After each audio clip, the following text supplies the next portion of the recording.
Hello mga bossing, kayo po ba mga bossing ko ay isa sa mga mananaya? At kayo po mga bossing ko ay nag-iisip sa ngayon, ano kayo ang mga mabibisa na mga pamamaraan upang sa ganon makatama ako ng malaking halagang pera. Masabi ko lamang po mga bossing, lahat po ng mga mananaya ay may mga iba't ibang mga pampaswerte. Kaya dapat meron din kayo, lalo-lalo na kung ikaw ay mananaya. Ano po ba ang dapat natin gawin? Unang-una, kung ikaw ay mananaya, huwag mo itong masyadong kakaririn. Huwag mo itong masyadong katututukan. Kasi once na ganun ang attitude ninyo, lalong hindi ka makakatama ng malaking halagang pera. Kasi dati-dati ganun din po ako mga bossing. Bawat bola, sinesearch ko, lagi akong nagtatanong ko kanina, uy, anong labas ngayon? Bawat bola po yan. Ngayon pa mga bossing, lalong di ako nakakatama kapag gano'n ang sitwasyon. Kaya mas mainam, kalmado ka lamang. Kasi once na ikaw po ay nape-pressure, ikaw po ay nagmamadali, lalo pong hindi ka makakatama. Ngayon po mga bossing, ano po ba ang ilan sa mga pamamaraan na dapat natin gawin para makatama tayo ng malaking halagang pera? Unang-una mga bossing, syempre kailangan natin ng bonggacious na mga daon ng laurel. Sa daon ng laurel na ito, isulat nyo dito ang lahat ng mga wishes po ninyo. Halimbawa, numero po ninyo na tinatayaan ay halimbawa lang pero kung gusto yung tayaan, okay din naman. Ang numero ko po mga bossing ko ay 758 na paborito ko numero. Ang 7 ay panungkit ng swerte, ang 5 ay labis-labis ang blessing, at ang 8 ay never-ending luck.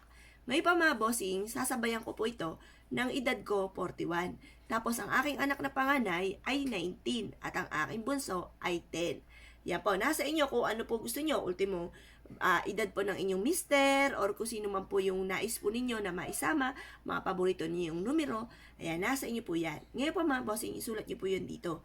Tapos, sasabayan po natin ito ng cinnamon powder. Cinnamon powder ay for abundance, for money. Pantawag po ito ng swerte, maging sa usapin ng for love and for happiness mga bossing. Ngayon po mga bossing, ito ay perpektong sangkap. Etong dalawang ito upang sa ganun makatama tayo ng malaking halagang pera. Bibili po kayo ng uling. Yung uling kahit mga 20 pesos lamang. Gawin niyo po ito ng mga 6:30 or alas 7. At pagkatapos, magparikit po kayo sa uling. Kapag po ito ay may baga na, okay na po yan, kumuha ka ng isang kutsara na cinnamon at ganun din po ang dahon ng laurel. Pagaluin niyo po ito at lagyan ng kaunting asin. Pagtapos, kapag meron na baga po ito, ibudbud nyo ng konti na unti-unti itong ating cinnamon at dahon ng laurel at konting asin. At mag-wish ka na manalo ko ng malaking halagang pera.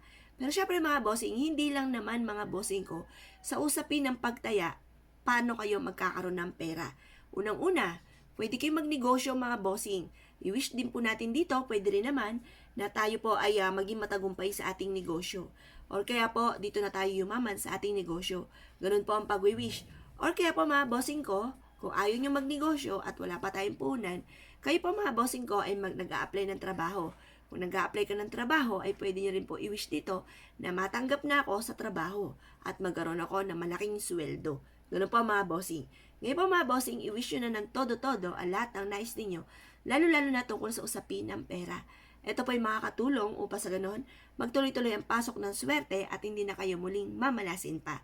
Bukod sa panalangin, sa mahal na Panginoon, time-team na panalangin, mula sa puso ang pagwiwish, mapapansin ninyo na lagi naman kayong iaadya kung saan lagi kayo ay suswertihin. Kaya kung kayo pinaniwala at nais po itong gawin mga bossing, huwag na po kayo magpatumpik-tumpik pa. Subukan nyo po ito, proven po ito na napakaswerte. Yun na po mga bossing, salamat po!